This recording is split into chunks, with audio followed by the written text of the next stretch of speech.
सोचिए कोई किसी के घर एक बहुत ही शानदार आइडिया लेकर जाता है। या कोई बेहतरीन प्रोडक्ट लेकर जाता है। हाँ बिल्कुल। और पूरी बातचीत बहुत अच्छी रहती है, माहौल एकदम एकदम सकारात्मक होता है। लेकिन आखिर में जब हाँ या ना पूछने का वक्त आता है, हाँ, अचानक से कमरे की हवा भारी हो जाती है, मतलब दोनों पक्षों के पसीने छूटने लगते हैं।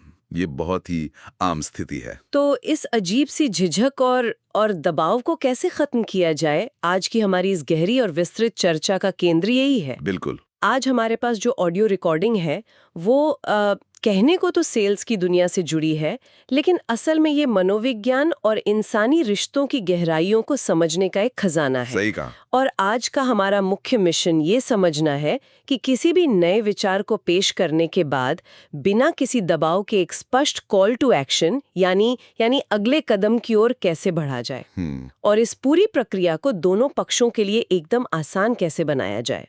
और ये मिशन बहुत ही सटीक है, क्योंकि अक्सर लोग सेल्स शब्द सुनते ही रक्षात्मक हो जाते हैं। हाँ, एकदम से पीछे हट जाते हैं। उन्हें लगता है कि ये सिर्फ कोई चीज, जैसे इस रिकॉर्डिंग में कंगन मशीन का जिक्र है, हाँ। तो उन्हें लगता है कि ये सिर्फ उसे बेचने तक सीमित है।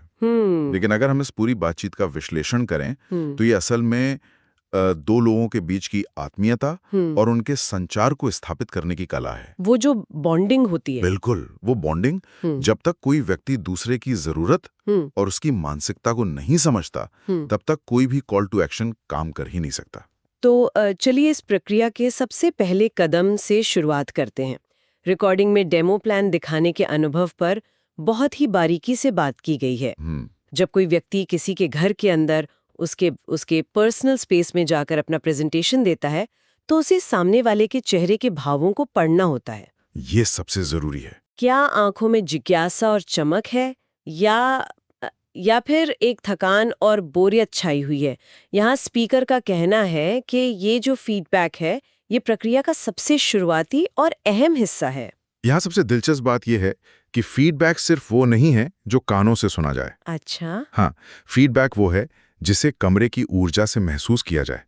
मतलब आपको फील करना होता है। ऊर्जा से। रिकॉर्डिंग में मूल्य स्थापित करने को लेकर एक बहुत ही बेहतरीन उदाहरण दिया गया है। जब भी कीमत की बात आती है तो एक स्वाभाविक हिचकिचाहट होती ही है। हाँ, वो तो है। पैसे देने में तो सबको हिचकिचाहट होती है। लेकिन स्पीकर समझाते हैं कि अगर किसी को ये महसूस करवा दिया जाए कि जो चीज वो ले रहा है वो असल में उसे बहुत बड़े खर्चों से बचा रही है, तो नजरिया एकदम बदल जाता है। जैसे वो सेब और ग्रीन टी वाला उदाहरण था। बिल्कुल। सेब, ग्रीन टी और ब्रोकली के स्वास्थ्य लाभों और उन पर होने वाले रोजमर्रा के खर्चों की तुलना की गई है। अगर कोई इन चीजों का नियमित सेवन करे तो सालों में वो लाखों रुपए खर्च कर देगा। जब उस लंबे समय के खर्च की तुलना इस 3 लाख रुपए के एक मुश्त निवेश से की जाती है, तो अचानक वो कीमत मामूली लगने लगती है। एकदम सही। इसी वैल्यू से जुड़ा एक और दिलचस्प हिस्सा नीड एनालिसिस का है, यानी जरूरत की पहचान। ये बहुत जरूरी कदम है। रिकॉर्डिंग में कहा गया है कि सामने वाले की 1 साल, 5 साल और 10 साल की जिम्मेदारियों का आकलन करना जरूरी है। हाँ।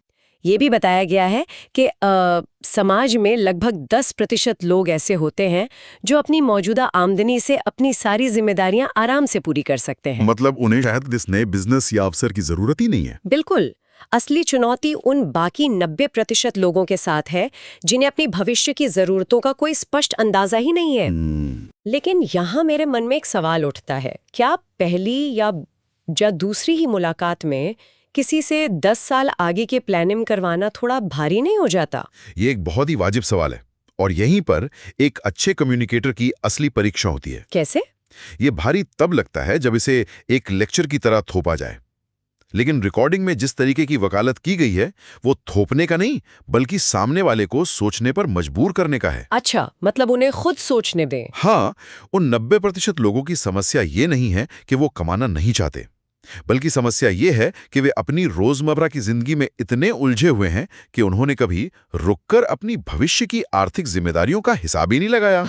सच है, दिन प्रतिदिन के कामों में ही उलझे रहते हैं। तो जब बातचीत के दौरान उन्हें खुद अपनी 5 या 10 साल की जरूरतों का एहसास होता है, तब उनका माइंडसेट अपने आप उस भारीपन को स्वीकार कर लेता है और वे समाधान ढूंढने के लिए तैयार हो जाते हैं। बिल्कुल, मानसिक रूप से तैयार हो जाते हैं। इस मानसिक तैयारी के बीच ही वो पल आता है जिसे स्पीकर ने बहुत ही खूबसूरती से पकड़ा है, जब हम किसी के घर में होते हैं तो एक समय ऐसा आता है जब लगता है कि हमने बहुत समय ले लिया है। हाँ, वो असहज करने वाला पल। अंदर से एक घबराहट सी होने लगती है कि बस अब यहाँ से जल्दी निकलो, कहीं सामने वाला परेशान ना हो जाए। इस स्थिति को बहुत ही रियलिस्टिक तरीके से समझाया गया है। यहाँ बात वाकई बहुत दिलचस्प हो जाती है। इसे हम दरवाजा बंद होने वाला पल कह सकते हैं। दरवाजा बंद होने वाला पल। हाँ, इस पल का मनोविज्ञान समझना बहुत जरूरी है। जब निकलने का वक्त आता है और मीटिंग खत्म होने की कगार पर होती है, ठीक वही पल ग्राहक के दिमाग पर सबसे गहरी छाप छोड़ता है।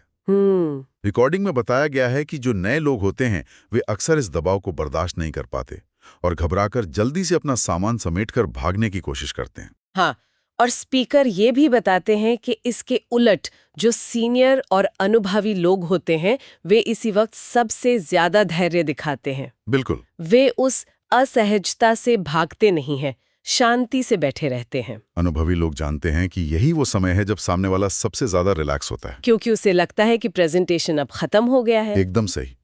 उसे लगता है कि अब बेचने वाली बात खत्म हो गई है। इसी पल में वे शांति से बैठते हैं और कुछ क्वालिटी क्वेश्चंस पूछते हैं। क्वालिटी क्वेश्चंस मतलब कैसे सवाल? ये सवाल प्रोडक्ट के बारे में नहीं होते, बल्कि सामने वाले की जिंदगी, उसके विजन या उसकी किसी गहरी चिंता के बारे में होते हैं। ओहो! यही वो उम्दा सवाल होते हैं जो अगली मीटिंग की एक बहुत ही ठोस और स्वाभाविक नींव रख देते हैं। और अब हम इस चर्चा के उस हिस्से पर आते हैं जो आज का हमारा मुख्य फोकस है, जो कि बहुत जरूरी हिस्सा है। हाँ, इस पूरी प्रक्रिया को आसान बनाना और एक स्पष्ट कॉल टू एक्शन सेट करना। अक्सर ये देखा जाता है कि लोग मीटिंग तो बहुत अच्छी कर लेते हैं, लेकिन उसके बाद फॉलो अप कॉल करने से बहुत डरते हैं। हाँ, फोन उठाने से ही कतराते हैं। फोन मिलाते हुए हाथ कांपते हैं। और दूसरी तरफ जिसके पास फोन जा रहा है वो भी फोन उठाने से घबराता है या इग्नोर करता है। ऑडियो में इस डर की बहुत ही सटीक वजह बताई गई है। ये डर इसलिए पैदा होता है क्योंकि दोनों तरफ एक अनकहा दबाव होता है। दबाव। कॉल करने वाले को लगता है कि अगर उसने ना कह दिया तो मेरी सारी मेहनत बेकार हो जाएगी। और फोन उठाने वाले को लगता है कि अगर मैंने फोन उठाया तो मुझे कोई बहाना बनाना पड़ेगा, या फिर दबाव में आके हाँ कहनी पड़ेगी। हाँ, इसी दबाव को खत्म करने के लिए स्पीकर ने एक बहुत ही कारगर फॉर्मूला दिया है। Make it easy. बिल्कुल, मेक इट इजी, यानी सामने वाले को पूरी तरह आजाद कर दो। ये आजादी वाला कॉन्सेप्ट मुझे बहुत पसंद आया।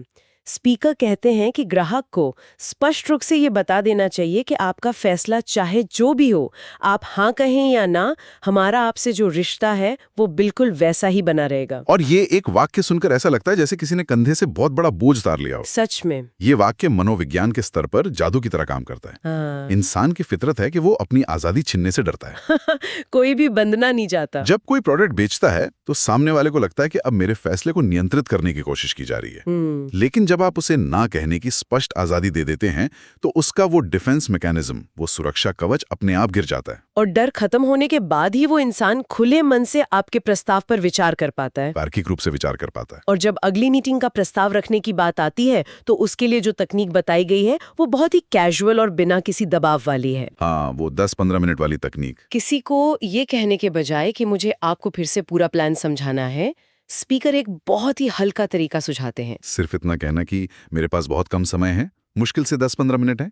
पिछली बार जब हम मिले थे तो एक छोटी सी चीज छूट गई थी, बस वही बतानी है। ये तरीका सामने वाले को बिल्कुल डराता नहीं है। सही कहा। इसमें 2 चीजें काम कर रही हैं। कौन सी 2 चीजें? पहला, समय की पाबंदी।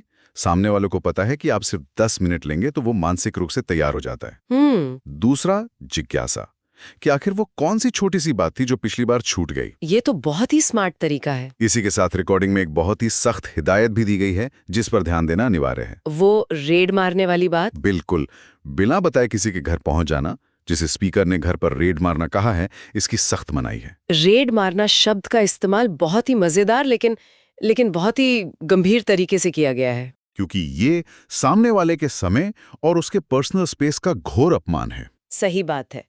कोई भी अपने घर में अचानक किसी को देखना पसंद नहीं करता। आप भले ही कितना भी आजादी देने वाला कॉल टू एक्शन बना लें, लेकिन अगर आप बिना अनुमति किसी के दरवाजे पर खड़े हो जाते हैं तो वो इंसान आपसे हमेशा के लिए कट जाएगा। हमेशा के लिए। सम्मान और अनुमति, ये दोनों चीजें किसी भी बिजनेस या रिश्ते में अगले कदम को सफल बनाने के लिए बुनियादी शर्तें हैं। सम्मान से मुझे याद आया, रिकॉर्डिंग में एक बहुत ही प्रभावशाली नजरिया पेश किया गया है।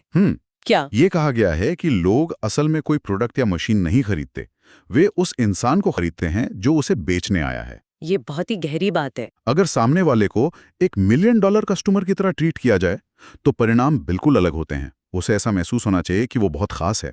ये बात सीधे तौर पर मानवीय मनोविज्ञान और अच्छे व्यवहार से जुड़ी है। यहाँ उस मशहूर किताब लोक व्यवहार यानी how to win friends and influence people का संदर्भ बहुत प्रासंगिक हो जाता है। लोक व्यवहार।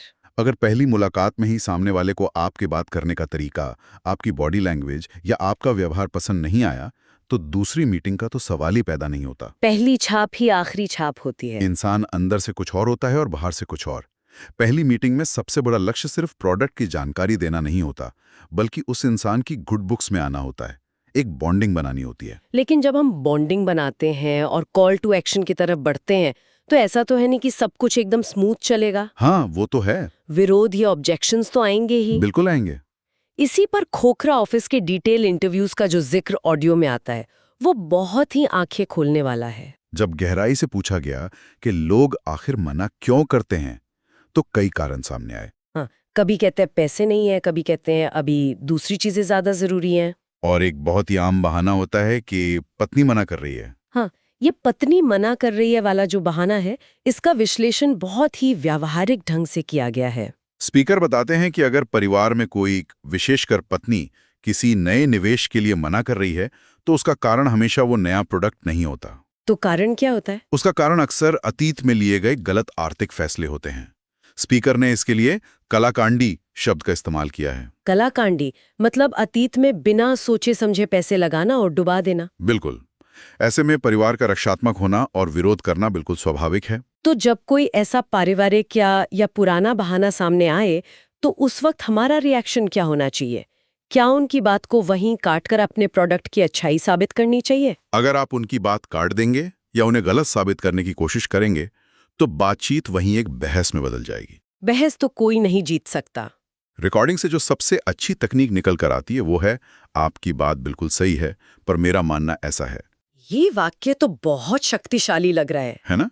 जब आप कहते हैं कि आपकी बात बिल्कुल सही है, तो आप असल में उनके नजरिए का सम्मान कर रहे होते हैं। उनके उस डर को वैलिडेट कर रहे होते हैं जो पुरानी गलतियों की वजह से पैदा हुआ है। आप उनके कंधे पर हाथ रखकर उन्हें अपना दोस्त बनाते हैं। और जब सामने वाला ये महसूस करता है कि आप उसे समझ रहे हैं, सिर्फ तब वो आपकी बात सुनने के लिए मानसिक रूप से तैयार होता है। क्या बात है! मतलब पहले दिल जीतो, फिर दिमाग तक पहुंचो। एकदम सही। और ये पूरी यात्रा रातों रात नहीं होती। इसके लिए बहुत गहरे धैर्य की जरूरत होती है। धैर्य को समझाने के लिए जो उदाहरण दिया गया है, उसने तो वाकई सोचने पर मजबूर कर दिया। वो उदाहरण इस पूरी चर्चा के सबसे खूबसूरत और विचारणीय हिस्सों में से एक है। वो बच्चे वाला उदाहरण? हाँ, एक तुलना की गई है कि कैसे एक परिवार में माँ बाप एक बच्चे को 15 से 20 साल तक इस उम्मीद में पालते पोसते हैं कि वो बड़ा होकर उनके बुढ़ापे का सहारा बनेगा। उसमें कितना समय, पैसा और भावनाएं लगती हैं। दूसरी तरफ जब कोई नया डिस्ट्रीब्यूटर बिजनेस में आता है, तो कई बार लोग 2-3 हफ्तों में ही उससे उम्मीदें छोड़ देते हैं। बहुत जल्दी हार मान लेते हैं। स्पीकर समझाते हैं कि एक नए व्यक्ति को भी कम से कम 2 से 3 महीने तक एक बच्चे की तरह सिखाना, समझाना और संभालना पड़ता है। और इसके पीछे का जो गणित बताया गया है, वो इस धैर्य को पूरी तरह से जायज ठहराता है। हाँ, वो 1 लाख रुपए वाली बात। बिल्कुल। अगर एक व्यक्ति सही मायनों में तैयार हो जाता है, एक एक्टिव मेंबर बन जाता है, तो वो कम से कम 1 लाख रुपए की वैल्यू जनरेट करने की क्षमता रखता है। तो इतने बड़े परिणाम के लिए 2-3 महीने का धैर्य रखना कोई घाटे का सौदा तो नहीं है? बिल्कुल नहीं।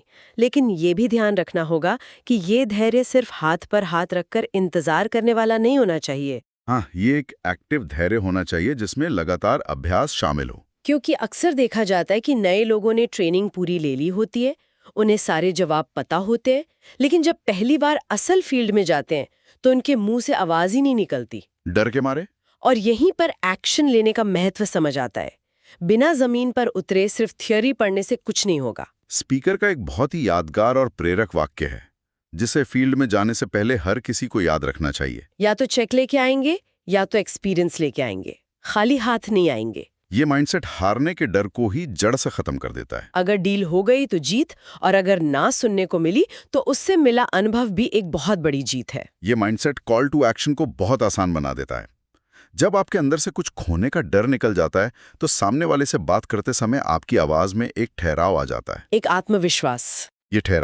ये आत्मविश्वास सामने वाले को भी सुकून देता है और उसे ये महसूस होता है कि उस पर कोई अनुचित दबाव नहीं डाला जा रहा है। तो अगर हम आज की इस पूरी विस्तृत चर्चा को समेटें तो सुनने वालों के लिए इसमें जो सबसे बड़ा निष्कर्ष है वो ये है कि किसी भी प्रेजेंटेशन या महत्वपूर्ण बातचीत के बाद का जो रास्ता है वो स्पष्ट और दबाव मुक्त होना चाहिए। एक बेहतरीन कॉल टू एक्शन वो नहीं है जो सामने वाले को डराकर या मजबूर करके हाँ बुलवाए, बिल्कुल नहीं। बल्कि सबसे अच्छा कॉल टू एक्शन वो है जो पूरी आज़ादी और सम्मान के साथ सामने वाले को अगले कदम की तरफ ले जाए, प्रक्रिया को इतना हल्का बना दें कि आगे बढ़ना एकदम स्वाभाविक लगे। एकदम सही। और इस चर्चा को मैं एक ऐसे विचार पर छोड़ना चाहूंगा जो इन बातों की गहराई से ही निकल कर आता है, पर जिस पर अक्सर हमारा ध्यान नहीं जाता। वो क्या है? हम हमेशा ना सुनने से या फॉलो अप करने से इतना डरते क्यों हैं?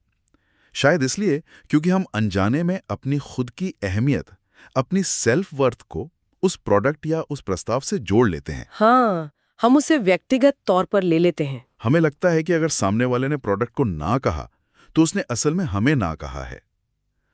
सोचने वाली बात यह है कि अगर हम ध्यान से देखें तो हमारी हर रोजमर्रा की बातचीत एक तरह का डेमो ही तो है, जहां हम अपने विचारों को, अपनी शख्सियत को दूसरों के सामने रखते हैं। तो ये सोचिए कि क्या हम अपने निजी और आम रिश्तों में भी लोगों को बिना दबाव के ना कहने का वो आसान रास्ता दे रहे हैं जो बाद में एक मजबूत और सच्ची हाँ बन सके। जिस दिन कोई इंसान अपनी व्यक्तिगत वैल्यू को अपनी पिच से पूरी तरह अदक करना सीख जाएगा, क्या उस दिन कॉल टू एक्शन एक भारी काम की जगह महज एक सामान्य सी बातचीत नहीं बन जाएगा? ये सच में बहुत ही गहरा और विचार करने लायक नजरिया है। खुद को अपनी पिच से अलग कर लेना ही शायद उस असली आजादी की चाबी है, अपने लिए भी और सामने वाले के लिए भी। बिल्कुल। इसी एक विचार के साथ हम आज की इस चर्चा को यहीं विराम देते हैं। सुनने वालों के लिए ये यकीनन एक ऐसा सबक है जिसे रोजमर्रा की मुलाकातों में आजमा कर देखा जा सकता है। आगे भी ऐसे ही विषयों की गहराइयों में उतरते रहेंगे और नई जानकारियों पर बात करते रहेंगे। तब तक के लिए सीखते रहिए और आगे बढ़ते रहिए।